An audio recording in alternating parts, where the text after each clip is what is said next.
here from Pop Turnitin, speaking to Mackenzie Lansing about The Hunger Games, The Ballad of Songbirds and Snakes, which is going to be in theaters November 17th. Welcome back to the show. It's so good to see you again. It's so good to see you again. Thanks for having me. I mean, I guess it's just been a little crazy like a little hectic right now. Not more than that, right? Yeah, it's been, it's been different. Things have changed since Mare of Easttown for sure. It's interesting because, I'm curious what your relationship is with the source material, the books, the original movies and everything, because I feel like it depends, right, on like the character or depends on how you prepare yourself. Like, are you kind of really invested in the source material or are you not as invested in it while you're preparing for the role? I mean, I think you have to be. When it's Hunger Games anyway, like the source material is so important. Suzanne Collins is so heavily involved in, making these films and giving them her approval that, you don't want to do a disservice to the fans who are so passionate. So yeah, you do have to reference the source material and become, familiarized with the books. And I already was a huge fan of all the movies and had read a couple of the books, but had to refresh. And it was great. Like they're such good movies and they're good books. So it was a great time. I think it's funny how we're in a point of time with content, Mackenzie, where genre bending is like the biggest thing and throwing all these genres in. And like when the first Hunger Game movies came out, that was like the first thing that came to mind. So it's almost like the movies are like trailblazing where you have like these games, like they're the Hunger Games, right? So there's like action and fighting and everything. But then it's like the drama and the love stories and everything. How excited were you to kind of be part of a movie that was so genre bending specifically? Well, the funny story is I got cast and I didn't know it was the Hunger Games because I have like a weird policy when I'm auditioning for stuff. I want to make sure that I'm auditioning the same for everything. Mm-hmm. So I actually don't read what it's for unless I really don't understand the tone of the scene. So it was only after I got cast, my agent was talking to me and he was like, so you got cast in this thing? I was like, oh, cool. And he's like, so the Hunger Games. I was like, wait, hold up. This is the Hunger Games? And he was like, yeah, because my character Coral is explored a lot more in depth in the movies. I mean, in the books, she's beautifully written, but they develop her a little bit more. So I didn't make the connection right away. And, talking to some of your cast as well, I mean, the audition process, it was called Butterfly when you were auditioning for this. Yeah, it was called Butterfly. That was the code name. Songbird would have totally, everyone would have got it if it was Songbird. Can you imagine? Yeah, I can't remember why Butterfly. Francis explained it to me, but I don't remember. But I just remember that like on set in Poland, eventually like fans figured out what the code name was. And they started sending drones over like where we were shooting and stuff to try to get pictures. So it's just like a wild experience. But I love how passionate everybody is about, the saga. It's a global fan base too. Like you're probably seeing fans literally from like all around the world. Oh, yeah. Like, I think actually our biggest fan base, if I'm not mistaken, is actually like Berlin, Poland, France. I was about to say Brazil, too. I was really, yes. I've gotten so much love from Brazilian fans. They're great. They're so nice. Yes, Brazil as well. But we were in the hub of one of our big fan bases, which was kind of wild. Because the games were shot, because it was Germany and Poland, but the games were shot in Poland, I believe. Yeah, that's what the arena stuff is. Yeah, the arena, yeah. So were you in Poland for most of it, or were you also in Germany? Were you mostly in Poland?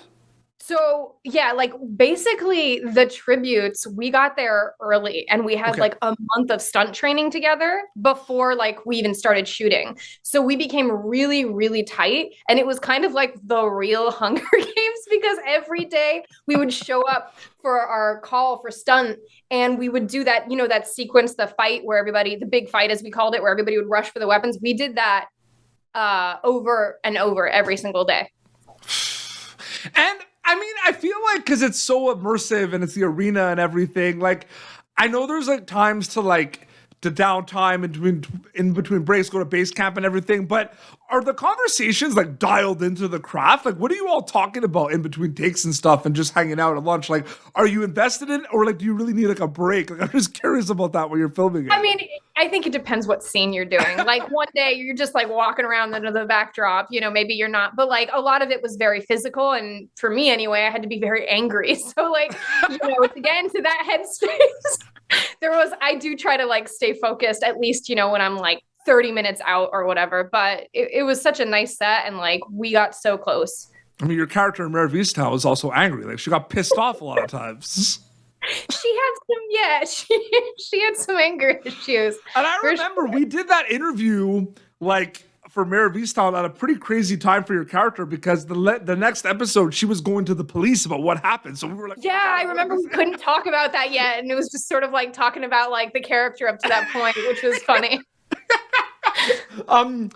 You know, you book a movie like this and you know what to expect, but at the same time you don't know what to expect because it's just such a world where like anything can happen, and you know a lot of things like it's out of the world. It's in the world's hands on November 17th, right? Like it's you in the cast movie right now, but on the 17th, it's not. Everyone. It's in the world's hands. Are you starting to kind of like get used to the idea a little bit? Because I feel like that's always going to be a weird feeling.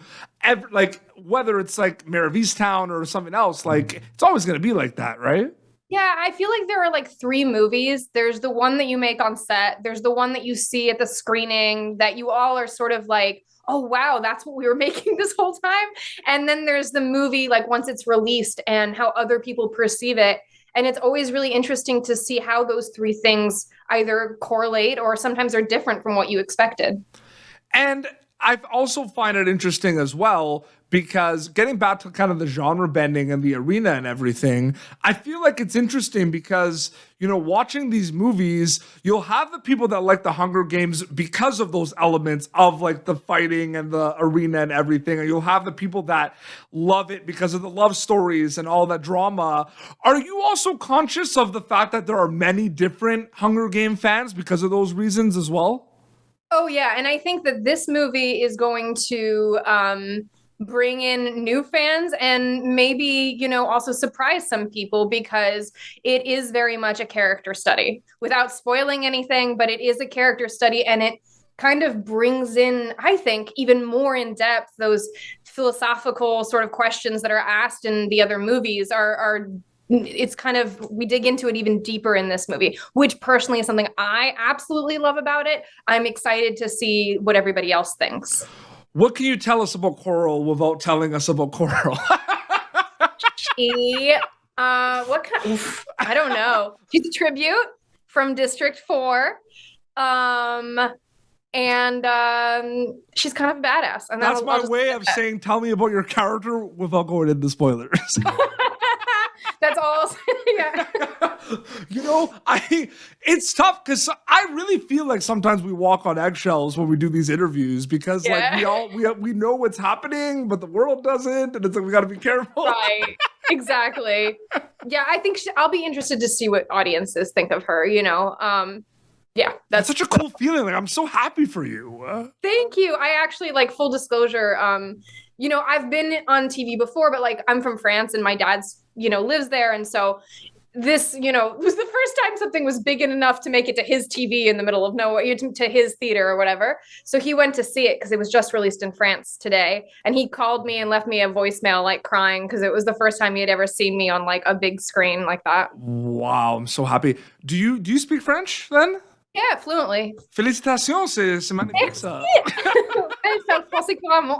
Oui, je parle français. Mais on va pas faire l'entrevue en français parce que mon français c'est comme une 7 sur 10 parce que c'est un peu mauvais. Donc, si tu parles bien quand même, ça va. Mais tu comprends qu'est-ce que tu dis, oui. Mais yeah, but you're being nice. Everyone says it's good. Well, no, it's just a different kind of French, right? You're Canadian? Correct, yes. Yeah, so like that's like French Canadian. It's just a little different, but still But French. I speak it with not a good accent, apparently, so that's a whole different thing. I think it's, but French accent is so hard. It's like I can't write, like writing French is like the most difficult thing. Well, that's because we add T's and D's and S's where it's like, we're not going to pronounce it, but you have to put it there. We had this book in school called Le Becherel with all like the adverbs and everything, the little green book of death, we used to call it. Les verbes irréguliers, like all these irregular verbs where they're like, so this is the rule, but here are 46 other verbs that don't act out. Yes. Oh my goodness, this just became a French lesson in a Hunger Games interview. Why not? whether you've been on a set one time, whether you've been on a set thousands of times, you're gonna learn things every time you're on set. Basically, there's gonna be a learning experiences. But what are some learning experiences you can share with me specifically on this movie? Well, Francis Lawrence is such an incredible director, and like that seems like an obvious thing to say, but I also think he's just really nurturing as a director. And well, for me, one of the biggest things was this character had a lot of stunt scenes, and I am like deathly afraid of heights. And so I showed up to set one day, and there was a situation where I had to be above the ground without giving it too much away. And I really thought I wasn't going to be able to do it. But, you know, our stunt choreographer and coordinator really encouraged me, and so did Francis. And I guess physically I was able to do things I didn't think I was capable of. And that was pretty incredible. But also to get to watch other people act. I got to go to set one day and watch Francis let me sit in his chair and put on a headset. And I got to watch Viola Davis act. And that is going to stay with me for the rest of my life. It's a master class, right? Literally, yeah. Oh, so cool. I'm so happy for you. Now that this is a Hunger Games interview, but when we did Mare Sound, we weren't allowed to talk about things, and I still, till this day, think that is the greatest whodunit limited series I've ever watched. You. I think so too. When I was reading the script, I had 16 different theories. I had 8 Ryan was not a suspect. I didn't think about that at all. No, but it makes perfect sense. That's what's what yes, it does. It makes and you know what else is great about it is you don't see it coming, but at the same time, you don't feel cheated. You know, it's not like a whodunit where you're it's this character that you've never met, you know, because that's always really disappointing. It's perfectly crafted. And the finale too was you're also looking at the minutes, right? Because, you know, they're 53-minute episodes, right? And you're okay, we're 44 minutes in. You're we have 20 minutes left. When are we going to figure it out? From the finale, I was okay, it seems like it's wrapped up kind of, but not really. And then you're oh, wait. But what was that also like for you on a show where there is the binge culture where everything drops and everyone watches it? But that's the perfect week to week show. The dinner table conversations and theories were the best for that show. Oh yeah. My family were leaving me voicemails about their theories. People were blink once for yes, twice for no. Yeah, it was really intense. I mean, and it happened all at once too, because like you said, it was just released, you know, week by week, but so quickly. Yeah, it was a crazy experience.